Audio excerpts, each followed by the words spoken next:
This whole place is all about rumor, conjecture, supposition, hope, belief.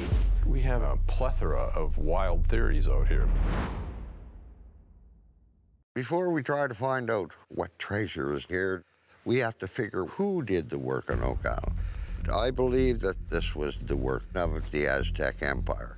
I believe about 800 AD that it was the Mayan ship that came ashore, and they discovered Pelagor's clay in the sediment. To the Mesoamericans, that was worth more than gold. The significance of the South Shore shaft was that was the first shaft put down to establish a mine here. The Aztecs found the blue clay that they wanted. They knew they could mine that. They probably put a shaft in about 8 foot round, and they would have hit Pelagor's clay at 50 feet. So just simple, basic mining always. 300 feet was the extent of their ventilation. There would have to be a ventilation shaft that's probably hidden. And that's why I figured there was another shaft up there, and all of a sudden I looked and I went, the money pit shaft. And when the Aztecs came to hide the treasures, they knew there was an old mine here. They remodeled it and made it into a trap. In fact, they made the whole mine into a trap. This is the stone at the absolute bottom of Nolan's Cross. I believe that the Aztecs' treasure is not here. It's like a couple hundred yards over there. What if he's right? My goodness, what if he's right? The unfortunate thing is the X is on Mr. Nolan's property. As of right now, we cannot proceed with John's theory.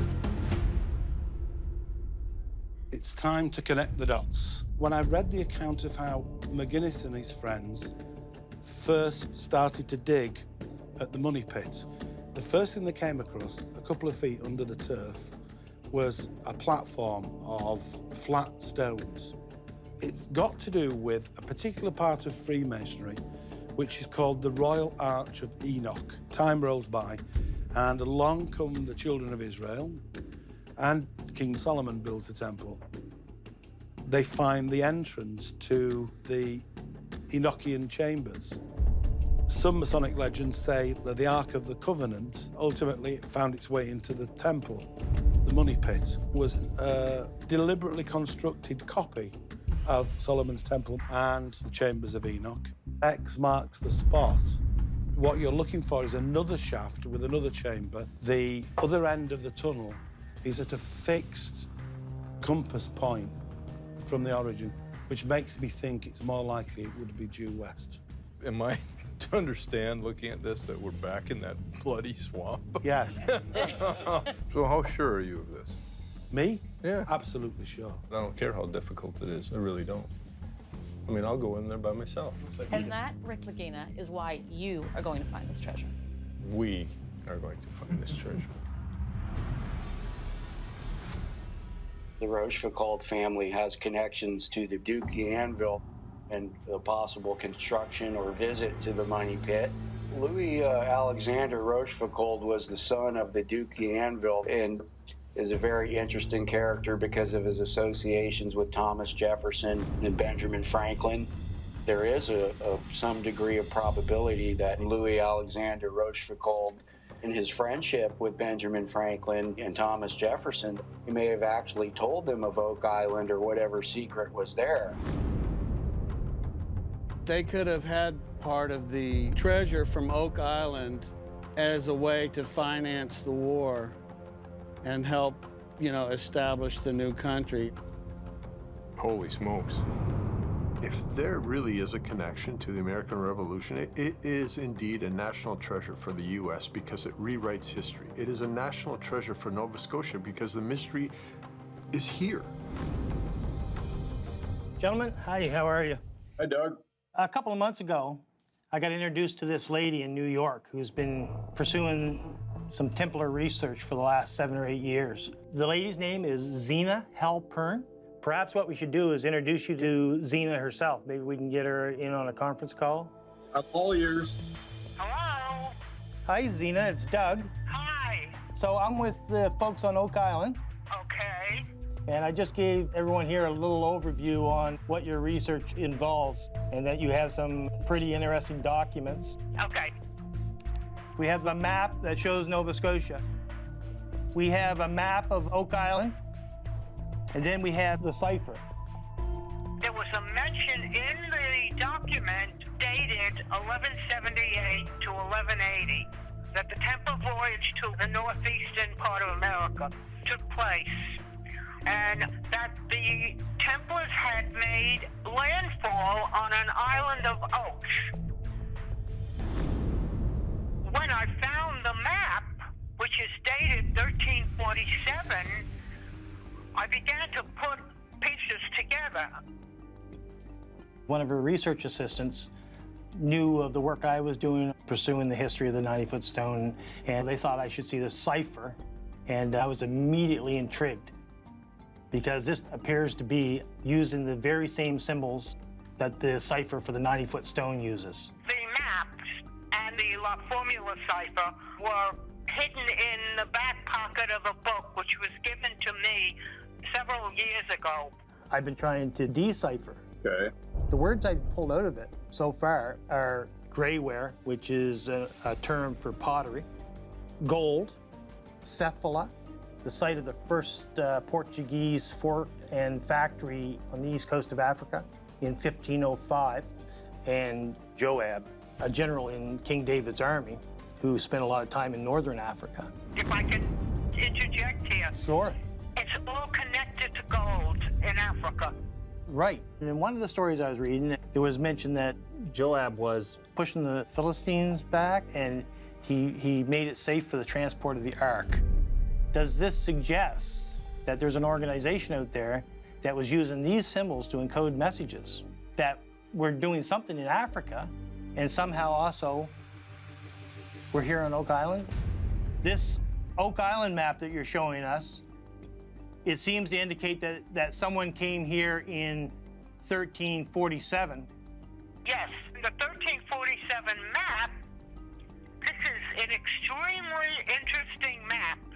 There's one section over to the left shows Oak Island with French words identifying places. So this map is one hell of a mystery. The hand-drawn map is clearly Oak Island. And then there are several things named in French which have been translated for us. One is called the basin, translated from French. Well, that clearly correlates to the swamp on the Nolan side of the island. Also delineated is something called the marsh, and that would be the swamp proper. And there is the reference to what's called the dam. And it points to where Fred Nolan articulated to us last year that there was a log wall. Yeah, and then there's something on the map called the oak, enter here, which points right about to where the money pit is. And then we have two or three things that we don't know anything about. One's called the anchors, one's called the valve, and one's called the hatch. You know, I'm not sure that Zena's research is going to lead to answers. She has a theory which uniquely is backed up by documentation. And I surely would regret not following up on this research.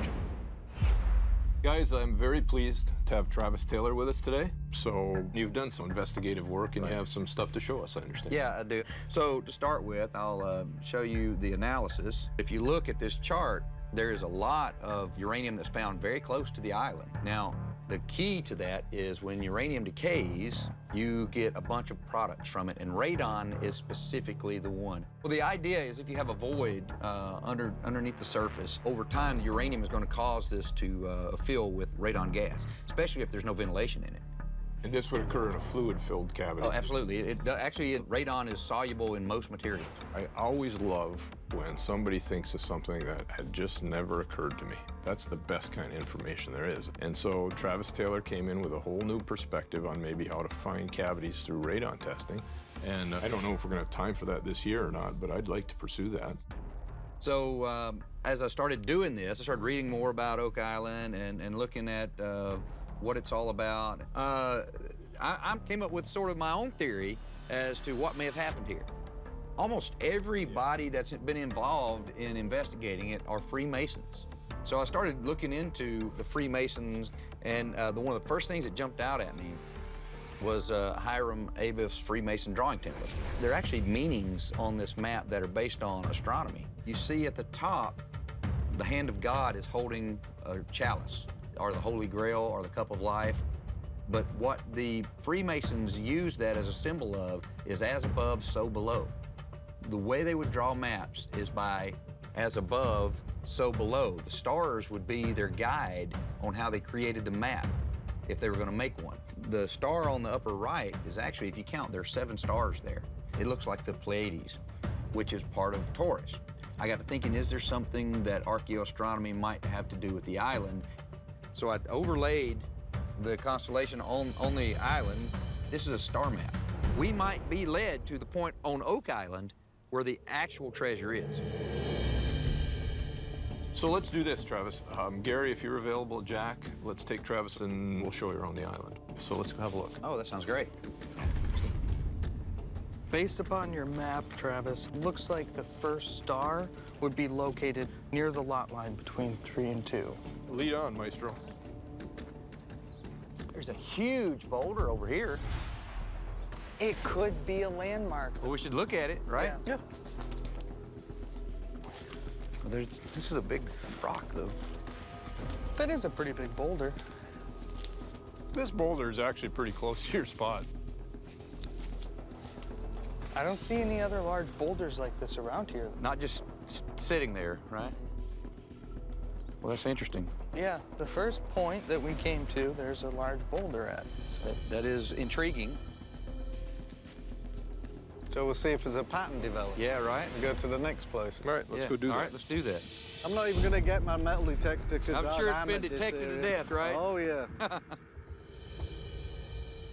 This is one of your points, and there was a stone feature here, a very obvious one. That's wild, right? So 2 for 2. 2 for 2. You're on a roll, mate. You know, and this is another point where there's some sort of large boulder or a stone monument on Travis's map. Maybe it is actually finally getting connected the way it was supposed to be.